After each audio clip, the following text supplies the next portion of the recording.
Hello, I'm Mr. Novikov, and welcome to Design in Human Factors, where we learn how to make things that people actually want to use. Here's how the course is structured.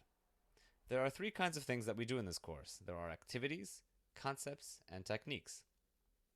Activities are things that we do together to lay the groundwork for the concepts.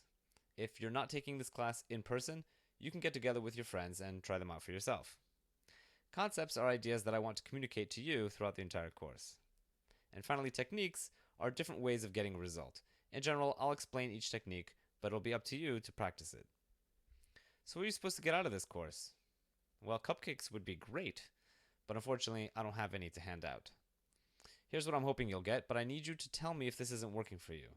This is a highly experimental course, and I'll be asking for your feedback regularly to help make it better for you and for future students. First, you should find yourself developing specific design habits, like being on the lookout for interesting problems, writing them in your notebook, and coming up with lots of possible solutions. Next, there are skills you should have by the time you're done with the course. Things like making mock-ups, critiquing designs, and finding ways to test your assumptions. And lastly, there are deliverables, your notebook full of ideas that you've explored, and also the actual things that you've built in class. So, what topics will we cover in this course? Well, it's actually probably easier to talk about what's not covered. First of all, this is not a class about aesthetics. I know I've got all these gorgeous unsplash photos in my slides and everything, but beauty is really not the focus of the class. Yes, well-designed objects are often beautiful, but we're not going to obsess about making everything you create into a work of art. Speaking of how things look, this is also not a class about marketing. I know it's important to be able to convince people to buy the things that you make, but we're more interested in what happens after people buy. How do they use that thing which you've made? On the flip side, this is not a course about neuroscience.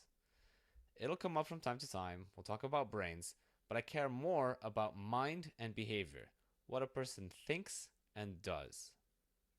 Related to behavior, this isn't a course on economics. I don't care what theoretically rational people do. I care about what actual people do. And last but not least, this is not a course on philosophy. Occasionally, some of the topics will raise heavy questions like, is there such a thing as free will? These questions are important and deserve their own time and place, but this isn't it. So where does that leave us? Well, somewhere above neurons and below art. We're going to be finding everyday human level problems and thinking through how to solve them. In some cases, all you need is a bit of paper and tape. Other times, it'll be an app prototype or even a 3D printed part. I realize this is all very vague right now, but overall, the class is about finding problems, coming up with lots of different approaches to those problems, and then testing those approaches to find one that works well. Lastly, lots of people ask me how they can get started learning about design if they don't know much about it. Here are a few ways. I'll put the links to all these things in the description. First, I recommend you get some tools to help you get a steady stream of design-related content. For podcasts, get a podcast app like Podcast Addict for Android or Overcast for iPhone. For articles, use an app like Feedly. Now, what should you put in these apps? I highly recommend 99% Visible. There's a website and there's also a podcast. Either one is fine, although I really like the podcast because Roman Mars is really brilliant. For reading articles, there's a website called sidebar.io that curates 5 articles about design every day.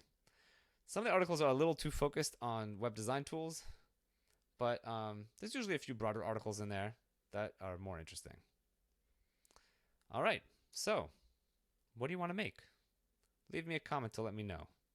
And thank you for joining the course.